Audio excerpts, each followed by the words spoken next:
What can they be? What do you think they're feeling now? What's ahead of them in the next couple of days? Daniel, first you. They'll be feeling jittery, a little bit stressed, a little nervous, quite confident, I hope, in their training. But I think they'll be very excited as well to actually get over there and start making what they've all been training for so long. What about you, Jessie?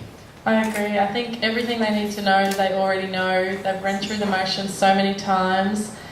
I think that they're just dying to get over there and bust out their moves. So, yeah, it'll be there, guys. It'll be there so quick and it'll be over with so quick. So just try and enjoy every moment of it. And I think it was 4 years ago when we did a farewell in this very room. We had Stephen Bradbury here, and everyone knows Stephen Bradbury. He fell over. Oh, he didn't fall over. And I think his message was that you can only train and prepare for what you know, and then to take every opportunity that comes your way. And often we hear it's a 4-day competition, and you guys were told, and I'm sure these guys have been told, that over 4 days you're going to make a mistake, you're going to have a blue. I think, as you put it, Daniel, you're going to have a teary at some stage. What's your advice to these guys when they do stuff up? If they do stuff up. Don't let it get you down. Everyone, we are all human. We're all going to stuff up somewhere. But just put it behind you, keep going. Don't worry about it, look at your plans, look at everything else, and just take one step after another and get yourself back up there. And Jessie, I mean, you guys had probably about a 12-month preparation. These guys have almost had 18 months of hard work and preparation where they put their lives on hold. Does there come a point where you've just got to trust what you've been learning throughout that time?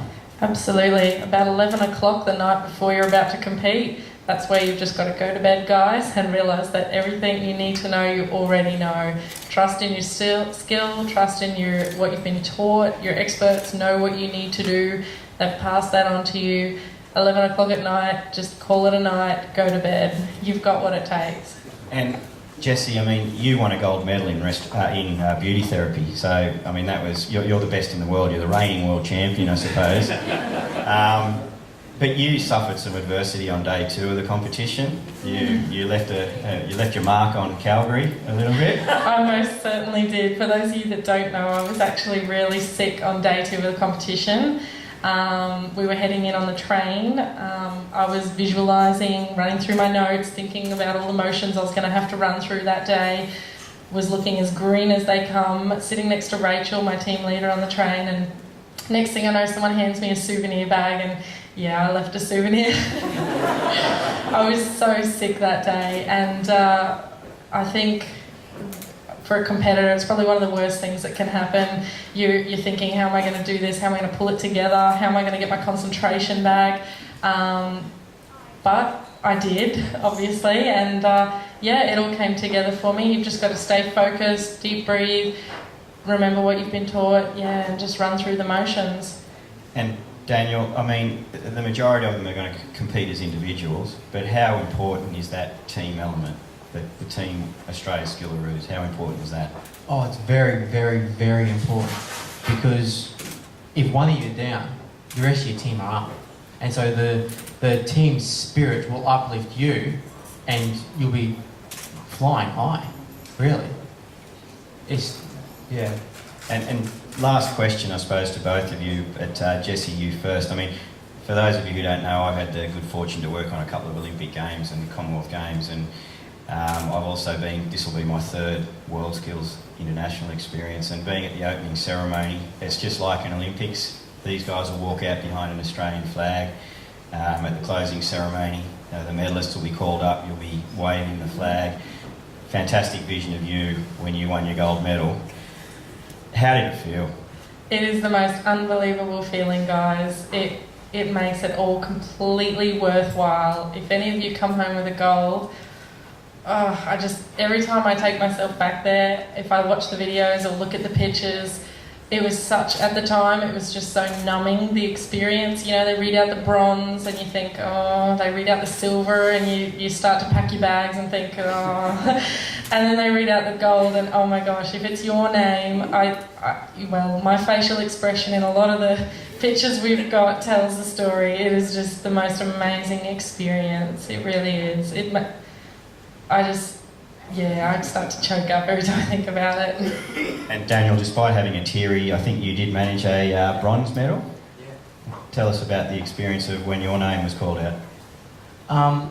Very overwhelming. I was sitting down, and the next thing I was being lifted up by one of the boys in the team, and you go up there and you've been training for so long, and you get up there and you go, I did it. It's just the best feeling ever. So all the hard work and the sacrifices were all worth it at the end? Most definitely, yeah. Last words, what last piece of advice? Do us proud. Thanks, guys. Look, put your hands together for both Jessie-Lee and Daniel.